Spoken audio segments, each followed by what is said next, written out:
যোদ্ধা অনেক গোষ্ঠীর সঙ্গে আপোষ করেছে, দুর্নীতিতে জড়িয়ে পড়েছে, কিন্তু ওসমান হাদি কোন গোষ্ঠীর সঙ্গে আপোষ করে না, কোন দুর্নীতির সঙ্গে জড়িয়ে পড়ে না।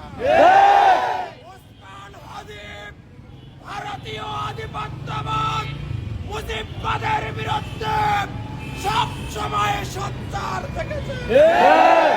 তাই আজকে যে হামলা হয়েছে, আমরা মনে করি এর সাথে ভারতীয় আধিপত্যবাদ এবং মুজিব গুন্ডারা জড়িত। সংগ্রামী উপস্থিতি, সাম্প্রতিক সময়ে ওসমান হাদি চাঁদাবাজ টেন্ডারবাজদের বিরুদ্ধে শক্তিশালী কণ্ঠস্বর হিসেবে আবির্ভূত হয়েছিলেন। তাই আমরা মনে করি ঢাকা শহরে যারা চাঁদাবাজ টেন্ডারবাজের গডফাদার রয়েছেন, তাদেরও এখানে হাত থাকতে পারে।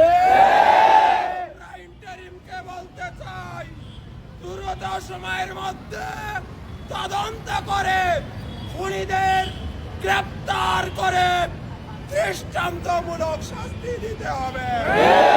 অন্যথায় জুলাই যোদ্ধারা আবারও জেগে উঠবে, আবারও রাজপথে এসে এই যেভাবে মুজিববাদকে নিপাত করেছে, একই সঙ্গে চাঁদাবাজ টেন্ডারবাজদেরও এই বাংলাদেশ থেকে আস্থা করে নিক্ষিপ্ত করবে।